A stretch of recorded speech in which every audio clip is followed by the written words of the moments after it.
Hello, this is Tyler, your extreme metal entity, and I have returned after 3 months of being gone on a hiatus.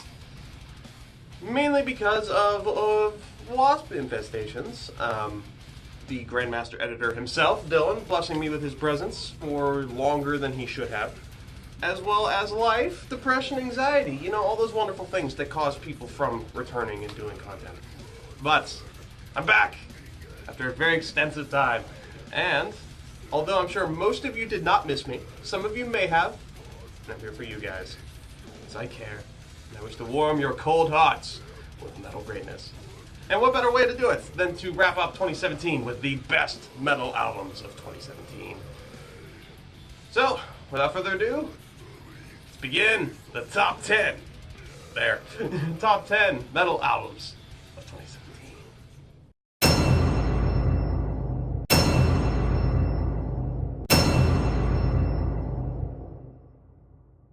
First off, I must say, picking 10 albums was hell.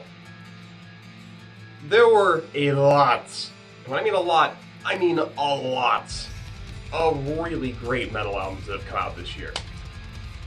I probably could have done at least a top 30, but you know what? That's work, and nobody wants to do that. So we're going to do only 10. But because of that, we're going to do a large section of honorable mentions for the albums that didn't make the cut. Mainly just because of, well, it could be that they came around the end of the year for me, like I just listened to them and they just really didn't impact as much as one would like, or they just didn't resonate as much as the others. So I wanted to bring them up regardless because every single album in this list is amazing.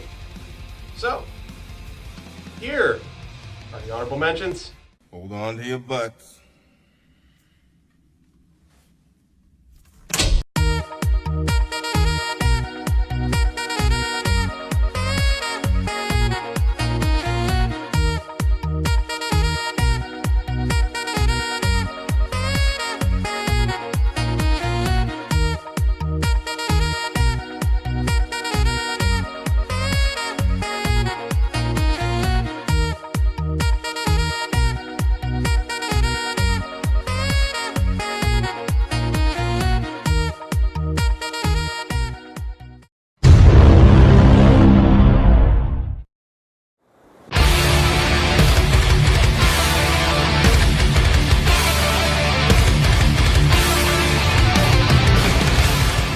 Number 10, we have Unleashing the Archers.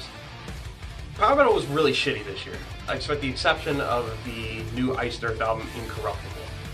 However, Unleashing the Archers' new album, Apex, is a staple for modern power metal. And a lot of the reason for that is because, one, every song kicks ass. Number two, I feel like I'm going to go slay a dragon. And number three, there's more than just power metal in it. There's black metal, there's thrash metal, there's incorporations of other forms of metal that make it distinctively unique and make Unleashing the Archers one of the finest modern power metal bands out there today.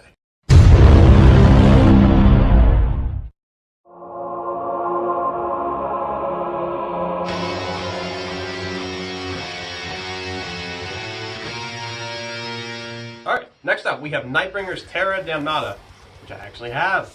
A few of these I actually do, and I'll show them as I go. But anyways, just want to say that real quick. So, this album, Nightbringer. This is one of the finest black metal albums this year, and easily the most evil sounding black metal, with the use of the organ in some of the tracks, such as, let me look real quick, The Wolves Among Ruins, which has this really demonic outro. Anyways, evil sounding black metal that is very much in the Batane or Dark Funeral realm. So if you're a big fan of them, this is easily one of the finest black metal albums that you'll hear of that caliber. especially coming from a fine state such as Colorado, who has very quality metal overall. But anyways, listen to this. Absolutely fine black metal.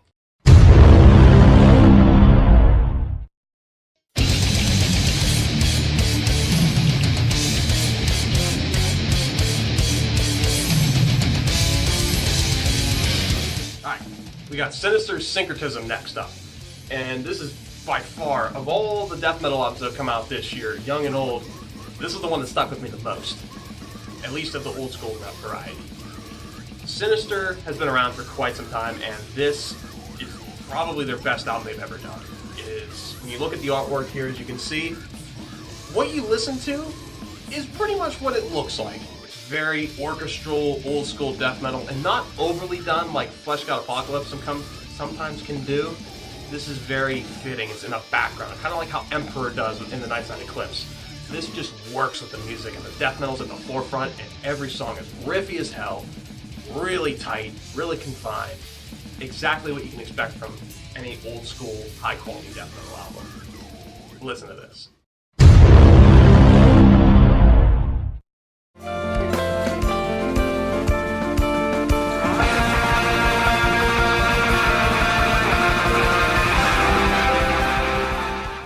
Falls of Varus is next. Honestly, I could just end it right here and just say this is Falls of Varus, and then that really just would be explanation enough. But that's too easy. Falls of Varus, for those who are unaware, is a East Coast black metal band in the atmospheric and folk variety, similar to how Agalog is. But Falls of Varus is a distinctively unique black metal band, and each album they've done has been phenomenal, and this one's no different. Front to back, this thing is an experience for what you can expect from them. Everything from the opening track to the closing track. It is such a just visceral, phenomenal thing, which is of course what makes Falls of Varus just so great. This is a mandatory listen. Again, this is Falls of Varus' Vigilance Perennial.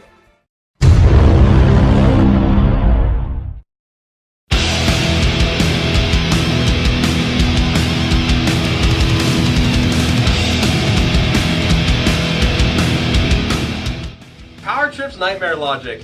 Everyone's been giving this album a fellatio, and I'm gonna do the same damn thing. This album is just perfection for just old school thrash crossover. It is punchy, it's riffy as hell, everything you could love about crossover thrash. It's so freaking good. Front to back, the artwork's sweet, as you can see, and the artwork just matches that just disgusting, nasty sound that it's just able to portray. And I'm glad that they're blowing up right now, because they're doing really well, and this album is probably the best they've ever done, considering they only have 2 albums under their belt. So expect a lot from these guys, and I hope to talk about them again in the future. Again, Power Trip Nightmare Logic.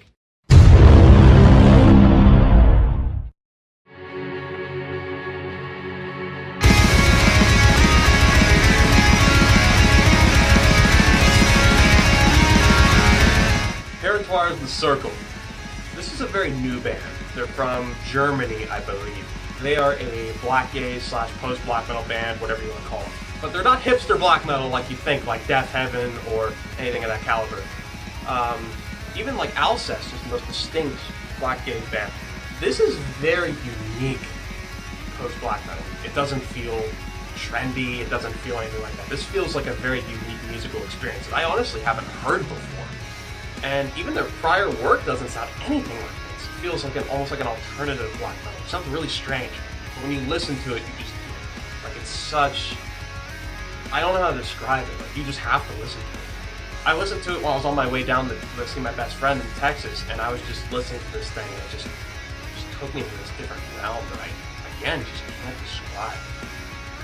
Just give it a listen. Again, this is Hiatus The Circle, some of the finest post black metal you'll ever hear.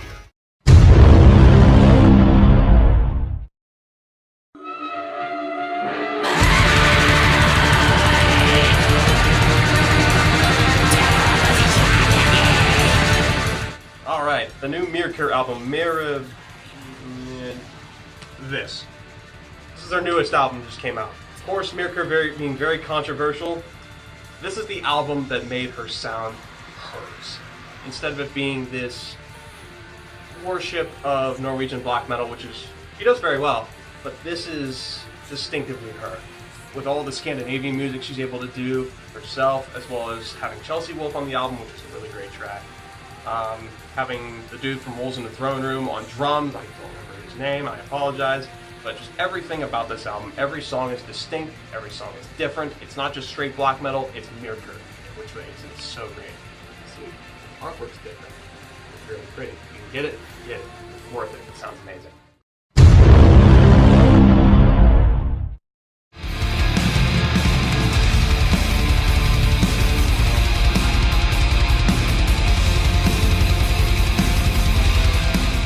Next up, we have Pelorian's Obsidian Arc.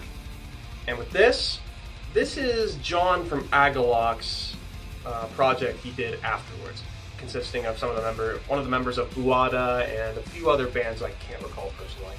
However, if Agaloc doesn't exist again, I mean there's a separate band for the rest of the members, but John has this one. And if Agaloc doesn't return, it's fine with me. This is incredible Portland black metal. Some of the finest out there, and it's more distinct. It's not as folky, it still has it, but it is just masterful. Every track, from the beginning track, By the Light of the Black Sun, to the just incredibly atmospheric Dark as the River of Man. Oh my god, this album is so great. And it's not talked about as much as you would think it would be. And for that reason, just go listen to this thing. It's so wonderful. And it's everything that you can imagine it being.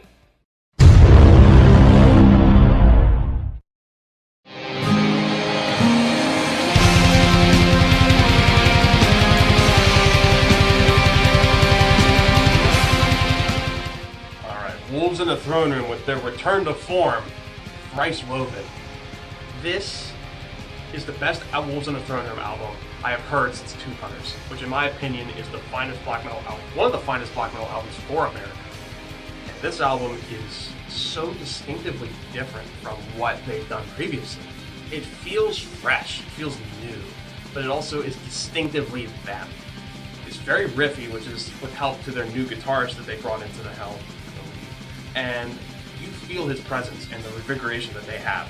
Everything from the track Born from the Serpent's Eye, which is just classic Wolves of the Throne Room, all the way down each track to their closer, Fire's Roar in the Palace of the Moon, which is just a classic Cascadian black metal masterwork. Every song feels fresh, unique, and it feels like it has a reason to be there. And of course, like every Wolves album, listen to it front to back, just sit there with the candles on and just let it take you.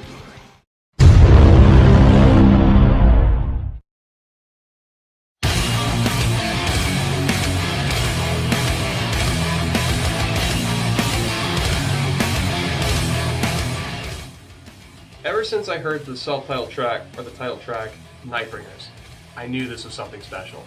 Evidently, Metal Blade did too, since this is the highest pre-sales they've ever received for any album by any band on their label. And from hearing it, I understand why. Everything from the first track, Widowmaker, which has this haunting intro that feels exactly why it is that we love Black Dahlia Murder. And then the opening riff comes in, and signature mellow death with balls that they are accustomed to creating.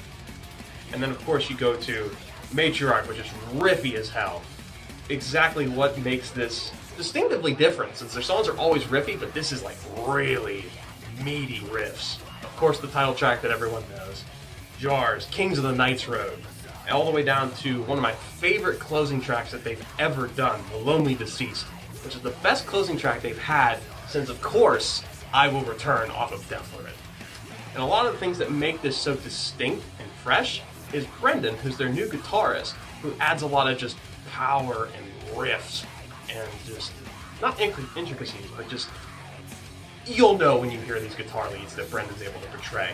And especially with how young he is, oh my god, he's going to be around really slaying on these future releases. And of course, the lyrical content that Trevor's able to bring and the storytelling that makes these songs just so what makes Black Dahlia Murder so great. If I were to pick a few tracks that you'd have to listen to off of this, the intro track, Widowmaker, that whole thing's great. Matriarch, again the last track, Lonely Deceased, and I would say Kings of the Night Wolf, which are just all staples for Black Dahlia Murder.